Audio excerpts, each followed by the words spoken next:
Ethan, his twin brother Tyler, and his fiancée Rachel were counting down the days to a wedding that would change their lives forever. Until just 2 weeks before the ceremony, Tyler and Rachel vanished without a trace. What happened to them stayed a mystery for 10 years, until a Cold Case podcast uncovered a hidden trail leading Ethan to a shocking truth about family, betrayal, and a secret double life. Ethan Brooks had always believed in perfect timing. At 29, he felt like everything in his life had finally aligned. He had a stable career in architectural design, a circle of friends he trusted, and most importantly, he was just 2 weeks away from marrying the woman he had loved since college, Rachel Clark. Their wedding was set to take place in a lakeside venue in upstate New York, the same place where Ethan had proposed the year before during a weekend getaway. Every detail had been planned to perfection, from the string quartet to the handmade floral centerpieces. It wasn't just a wedding, it was supposed to be the beginning of a shared future, a life built on years of trust, friendship, and love. What made it even more special to Ethan was that his twin brother, Tyler, was going to be his best man. They had grown up inseparable, born only 7 minutes apart, and even as adults, their bond remained unshakable. Tyler had a more spontaneous, magnetic personality compared to Ethan's thoughtful and grounded nature, but their differences made them stronger together. The three of them had shared countless weekends, late-night talks, and holiday dinners. Tyler had even introduced Ethan to Rachel back in their junior year of college. It was always just assumed they would all be part of each other's lives forever. In those final 2 weeks leading up to the wedding, Ethan felt an undercurrent of excitement laced with nerves. He was handling last-minute arrangements, fielding questions from relatives, and adjusting seating charts. Rachel was busy with fittings and final vendor meetings. Tyler, true to form, was taking a more relaxed approach, teasing Ethan about cold feet, cracking jokes at the rehearsal plans, and promising to give a wedding speech that would be both emotional and slightly offensive. It all felt normal, familiar, even joyful. There were no signs of what was coming, no fights, no secrets that Ethan was aware of, just a mounting sense of anticipation, like standing at the edge of something beautiful. The night before Rachel and Tyler disappeared, they had all had dinner together at a cozy Italian restaurant near Ethan's apartment. There were toasts to the future and laughter over old stories. Tyler paid the bill, saying it was his brotherly duty, and Rachel leaned her head against Ethan's shoulder as they walked to their cars. Everything seemed as it should be. The next morning, Ethan woke up alone. At first he didn't think much of it. Rachel had occasionally gone for early runs, and Tyler kept unpredictable hours, but by noon she hadn't returned any of his texts. Her phone went straight to voicemail. When he checked her apartment, she wasn't. Her clothes, her bag, everything was still in place, except for her. He called Tyler next, assuming maybe they had made plans without telling him. No answer. By nightfall, panic had started to settle in. By the next morning, he had filed 2 missing persons reports. It should have been the happiest time of his life. Instead, it became the beginning of a nightmare, one that would stretch out for the next 10 years, filled with silence, suspicion, and questions that no one seemed able to answer. The day after Rachel and Tyler vanished, Ethan barely slept. He paced his apartment, phone in hand, checking every message thread, every missed call, every calendar notification. It didn't make sense. Rachel wasn't the type to disappear without warning, especially not this close to the wedding. She was meticulous, organized, and thoughtful. And Tyler, he might have been unpredictable at times, but he would never just vanish, especially not without telling Ethan. By mid-morning, Ethan drove to Rachel's apartment for the second time. He knocked, waited, and then used the spare key she'd given him months earlier. The place looked untouched. Her purse was on the table, her keys in the bowl near the door, her phone was on the counter, battery dead. There was no sign of a struggle, no note, no clue about where she might have gone. Her wedding dress still hung in the bedroom closet, zipped inside a protective garment bag. Her shoes sat neatly beneath it. Next, Ethan headed to Tyler's apartment across town. He called several times on the way, each time going straight to voicemail. Tyler's place, too, was eerily still. His wallet sat on the kitchen counter. His phone charger was plugged in. His car was in the garage. There was a half-eaten sandwich in the fridge. Like Rachel, He had left everything behind. Ethan returned to the police station that afternoon, demanding to speak with someone who could help. The officer on duty took his statement seriously but calmly. Adults disappear every day, they told him. Sometimes people leave because they want to. Stress, cold feet, secret relationships. But Ethan insisted it wasn't like that. Rachel had been excited for the wedding. Tyler was involved in every detail. None of this added up. Still, the investigation began. Detectives were assigned, flyers were printed and distributed around the city, surveillance footage from nearby businesses was pulled. Ethan gave them access to Rachel's and Tyler's social media accounts, email addresses, bank statements. Nothing unusual surfaced. There were no hotel reservations, no flight bookings, no credit card activity. It was as if they had simply evaporated. The media picked up the story within days. Headlines read, "Bride and Best Man Vanish Days Before Wedding," and "Mystery Engulfs New York Couple." Comment threads quickly turned cruel. Some speculated they had run off together, caught in a whirlwind affair. Others suggested Ethan was the real story, that he'd discovered something, or done something, and was covering it up. Ethan stopped reading after a while. It all felt like a nightmare unfolding in slow motion. The weeks dragged on. Police questioned Ethan again and again, pressing him on his relationship with Rachel, asking about arguments, jealousy, motives. He told them everything he knew, every detail of their last dinner, every word exchanged, but he had no answer. The people he loved most had disappeared without explanation, and he was the only one left behind. Eventually, as leads dried up and tips grew cold, the case was quietly moved to the cold case unit. There were no bodies, no evidence of foul play, and no way to prove anything had happened at all. For everyone else, life moved on. But for Ethan, time froze on that day, the day when the future he had built was suddenly stolen, and no one could tell him why. In the months that followed the disappearance, Ethan became a ghost in his own life. He returned to work briefly, but every conversation felt hollow. Every hallway reminded him of a life that had abruptly come undone. The whispers followed him everywhere, at the office, the grocery store, even at the gym. People didn't know what to say to him, so most said nothing at all. Others weren't so quiet. He heard rumors, murmurs passed like secrets in hushed tones, always just loud enough for him to catch a word or two. Affair, cold feet, jealousy, guilt. The story had spread far beyond their small circle. Local news stations ran updates, sometimes with photos of Rachel and Tyler smiling side by side. Online forums picked the case apart with obsessive detail, analyzing timelines, questioning Ethan's version of events, speculating wildly. One theory claimed Rachel and Tyler had been in a secret relationship for years and had finally decided to run away together. Another suggested Ethan had discovered the affair and done something impulsive, something violent, and was covering it up with staged concern. Ethan read the comments at first. He told himself it was to understand what people were thinking, maybe find something useful, but it only made things worse. The internet didn't care about the truth. It wanted drama, scandal, and villain. To most, he was either the heartbroken victim, or the calculating mastermind. There was no in-between. He stopped reading eventually, but the damage was done. The seed of suspicion had been planted, even in the minds of people who had once called him a friend. His parents, devastated and confused, tried to support him, but even they couldn't hide the questions in their eyes. After all, what kind of person loses both his fiancée and his twin brother on the same day with no explanation? They didn't say it out loud, but Ethan could feel it, doubt hanging in the space between every conversation. He went to counseling, more to appease those around him than to find real help. The sessions were quiet, filled with long silences and gentle suggestions that maybe, just maybe, he had to accept they were gone and not coming back. But Ethan couldn't do that. He didn't believe they were dead. He didn't believe they had run away together, either. It was something else. He didn't know what, but something about it all felt manufactured, too clean, too sudden. He kept going back to that last dinner, Rachel smiling across the table, Tyler laughing at something the waiter said. There was no tension, no nervous, nothing about them suggested they were about to disappear. He even checked security footage at the restaurant, confirming their expressions hadn't lied. It looked like a happy night. That was what haunted him most.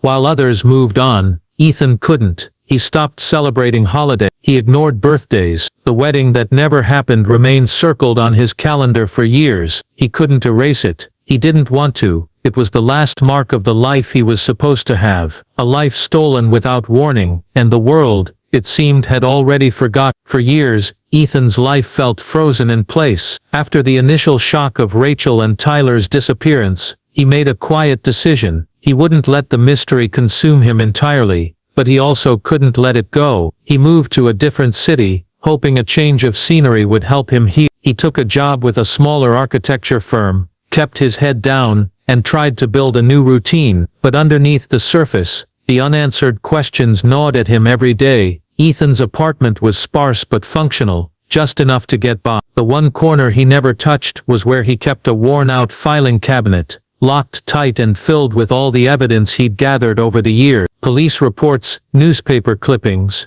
witness statements, scribbled notes, maps with locations circled, photographs torn from old files, all stacked meticulously, as if one day they'd reveal the missing pieces. To outsiders, it might have seemed obsessive, but to Ethan, it was the only way to keep their memory alive. He spent countless nights online, scouring message boards, missing persons databases, and local news archives for any new lead. He created social media profiles under different names to quietly follow rumors and tips. Over time, he developed an instinct for spotting false leads, someone mistaking a stranger for Rachel or Tyler, a scammer fishing for sympathy, or simply the urban legends that grow around cold cases. Yet every so often, a tip would feel real, a blurry photo posted online, a vague description on a forum, an old acquaintance suddenly reaching out after years of silence. One time, a supposed sighting in a neighboring state sent him driving for hours,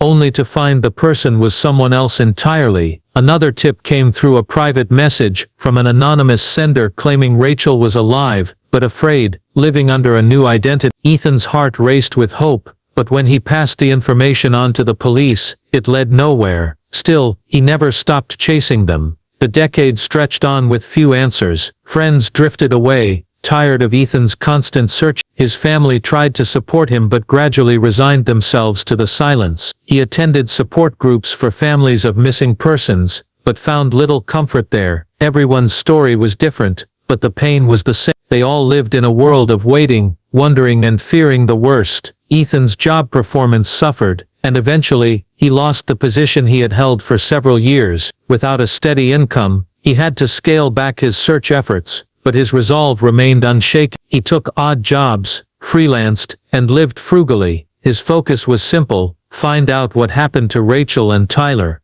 His world grew smaller, revolving around that locked filing cabinet and the growing pile of unanswered questions. People called him stubborn, others called him crazy, but Ethan believed that somewhere in those scattered clues lay the truth. It was just buried beneath years of silence, misdirection, and maybe something darker. Every so often, a whisper of scandal would surface in quiet corners of the internet, or local gossip. Someone would suggest there was more to the story: money troubles, hidden secrets, family disputes, but no one had proof. No one knew the full picture except Ethan, and he was determined to uncover it, no matter how long it took or where the trail led him.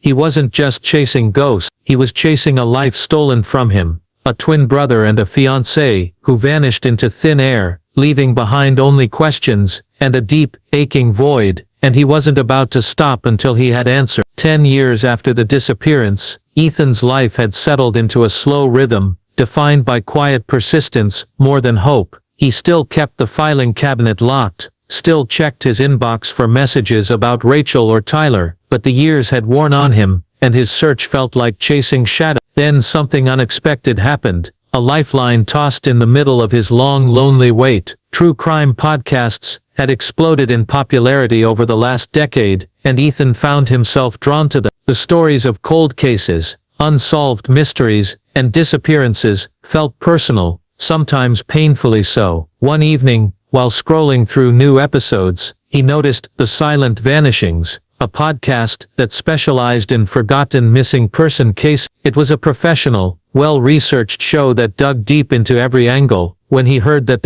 he had answered. 10 years after the disappearance, Ethan's life had settled into a slow rhythm, defined by quiet persistence more than hope. He still kept the filing cabinet locked, still checked his inbox for messages about Rachel or Tyler, but the years had worn on him, and his search felt like chasing shadows. Then something unexpected happened, a lifeline tossed in the middle of his long, lonely wait. True crime podcasts had exploded in popularity over the last decade, and Ethan found himself drawn to them. The stories of cold cases, unsolved mysteries, and disappearances felt personal, sometimes painfully so. One evening, while scrolling through new episodes, he noticed The Silent Vanishings, a podcast that specialized in forgotten missing person cases. It was a professional, well-researched show that dug deep into every angle. When he heard that they planned an episode on his case, he felt a flicker of hope. Maybe this time, someone else could help find the answer. The episode aired on a chilly autumn night,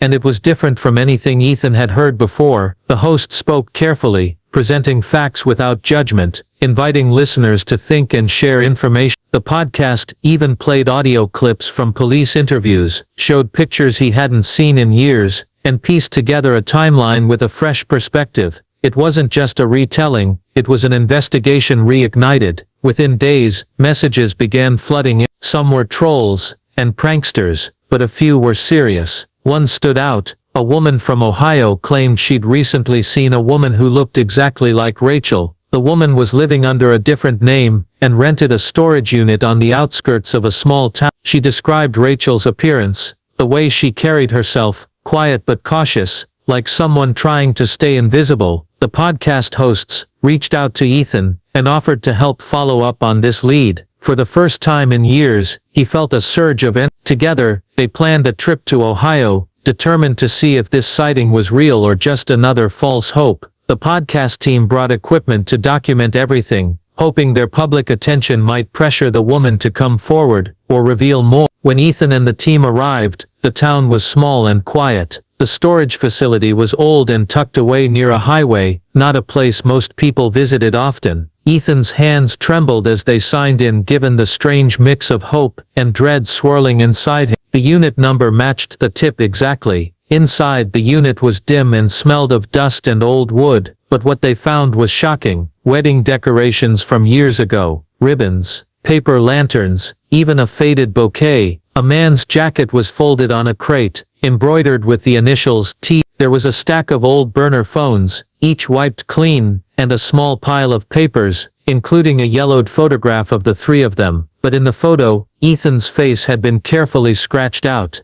The discovery sent chills through every. This wasn't just random clutter, it was a message, something hidden, something deliberate. The items seemed to be clues left behind or stashed away for reasons nobody could yet understand. For Ethan, the find was both devastating and electrifying. It confirmed Rachel and Tyler hadn't just disappeared, they had left traces, maybe even wanted to be found, just not by the police or the world at large. The storage unit was a puzzle piece that changed everything. It raised new questions. Why were these items hidden so far from home? Why had Ethan's face been erased from the photo? And what secrets lay buried beneath the surface of the lives he thought he knew? The search was far from over. In fact, it was only just beginning. The storage unit felt like stepping into a forgotten corner of a long-closed chapter. Ethan, along with the podcast team, carefully sifted through the scattered items, piecing together a puzzle he hadn't even known existed. Each object seemed to carry a weight of meaning, wedding decorations preserved like a memory trapped in time, worn jackets with initials, and stacks of burner phones, wiped clean but impossible to ignore. It was clear whoever had left these things wanted to hide them, but also didn't want them lost forever. Among the papers, Ethan's eyes locked on a crumpled envelope stuffed deep inside a cardboard box. Inside were dozens of documents, fake IDs, bank statements,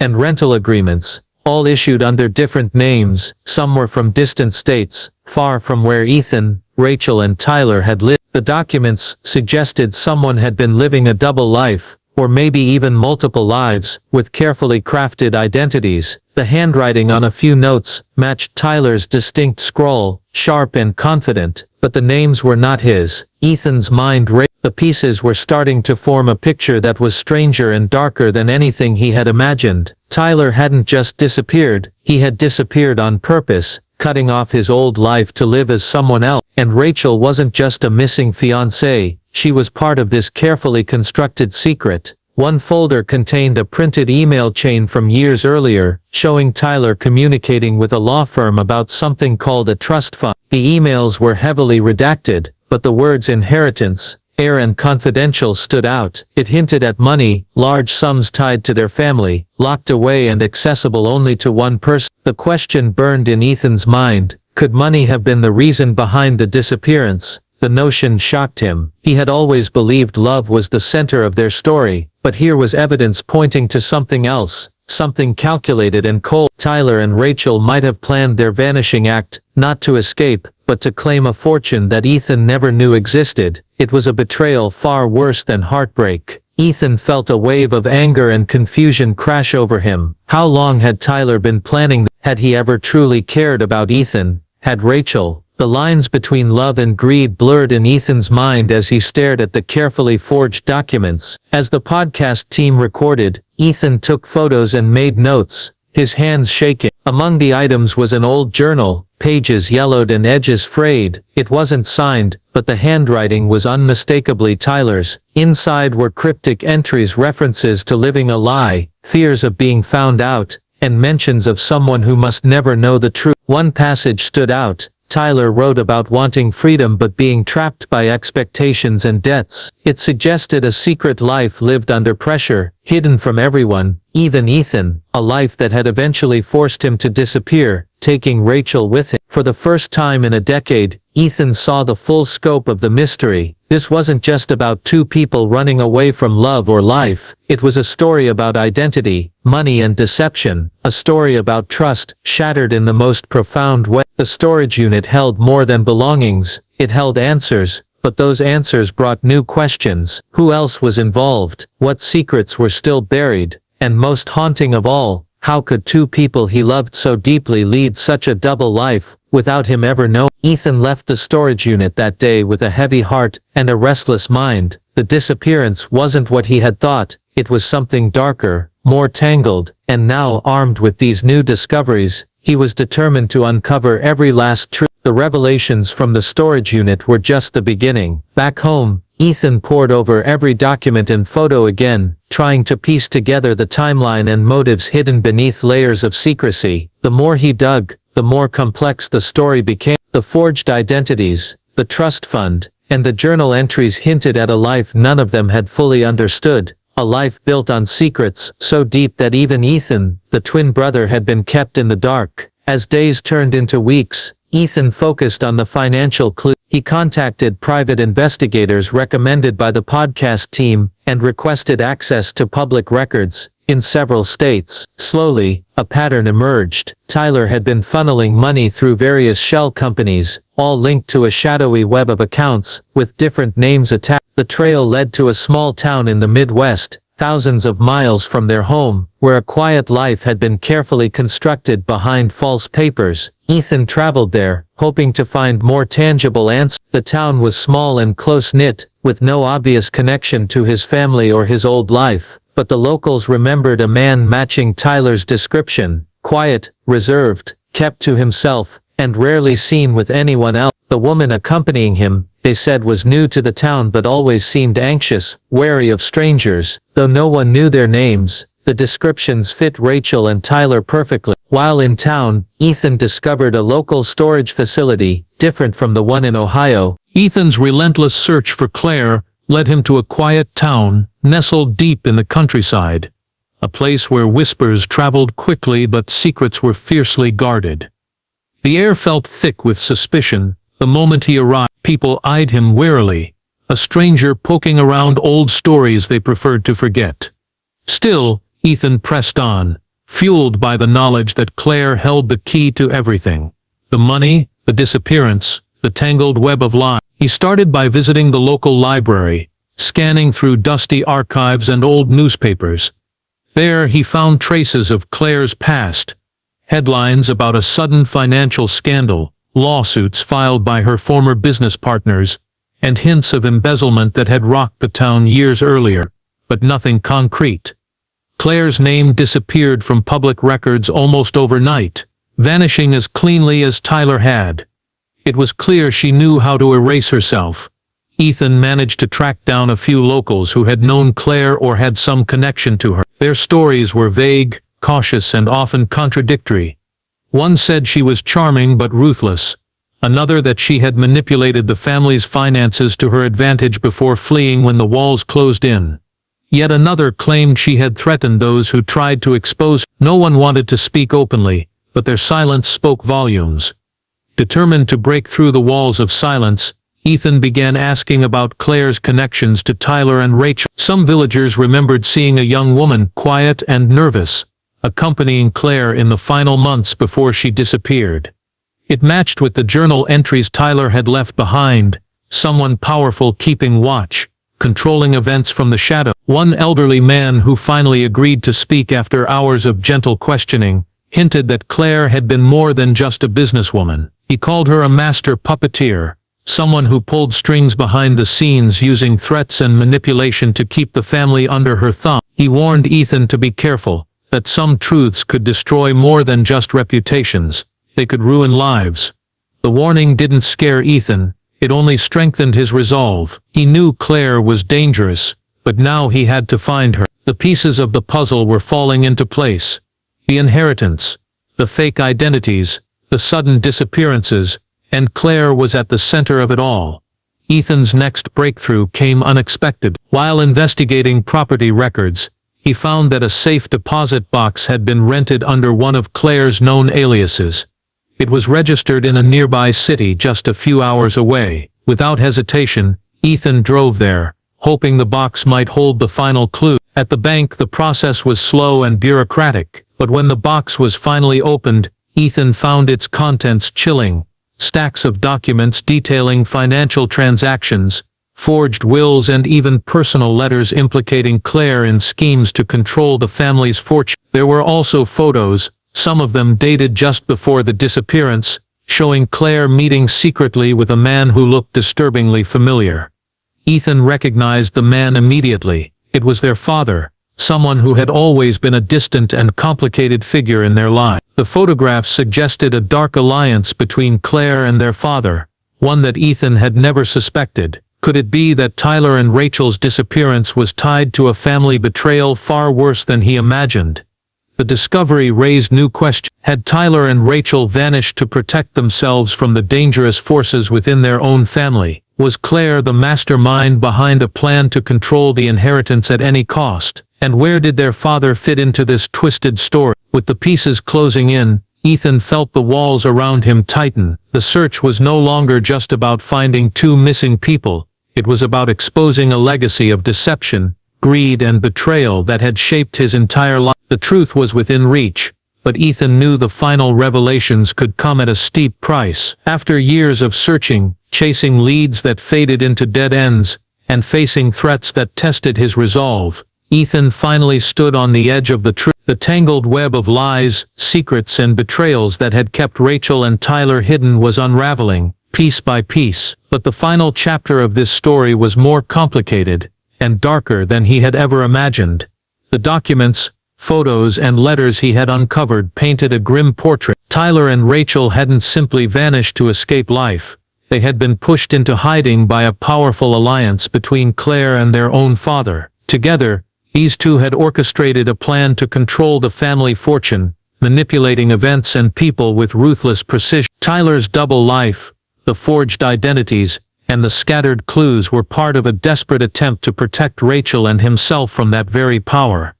Ethan realized the betrayal ran deeper than he'd thought. His own father, a man he had trusted, had been part of the secret that tore his family apart. The inheritance that Tyler had fought for wasn't just money. It was the key to freedom, and the source of dangerous greed that had poisoned his family for decades. With the podcast team documenting his every move, Ethan confronted his father in a tense meeting arranged far from prying eyes. His father didn't deny the allegations, but instead revealed a side Ethan had never known, one marked by fear, manipulation, and regret. He admitted that Claire had been a force he couldn't control, that their alliance had spiraled into something far darker than he ever intended. Tyler and Rachel had become victims caught in the middle of a war for power, forced to disappear to stay alive. The confession shattered Ethan. The brother he had lost, the fiancée he had loved, hadn't simply walked away. They had been driven into hiding to protect themselves from their own blood. The truth was painful,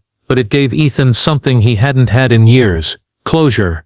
But there was one last surprise. Tyler and Rachel had not vanished forever. Using the false identities and careful planning uncovered in the storage units, they had built new lives in a small coastal town hundreds of miles away. They were alive, living quietly, haunted by their past but free from the dangerous shadows that had chased them. Ethan reached out carefully, using contacts from the podcast and private investigators. After months of secret communication, he arranged to meet them, two people changed by years of fear and silence, but still the family he had always known. The reunion was bittersweet. Time had changed them all, but the bond remained. Tyler and Rachel explained how they had to erase their old lives to survive, cutting ties to protect Ethan and others. They had watched from afar, waiting for the right moment to come back.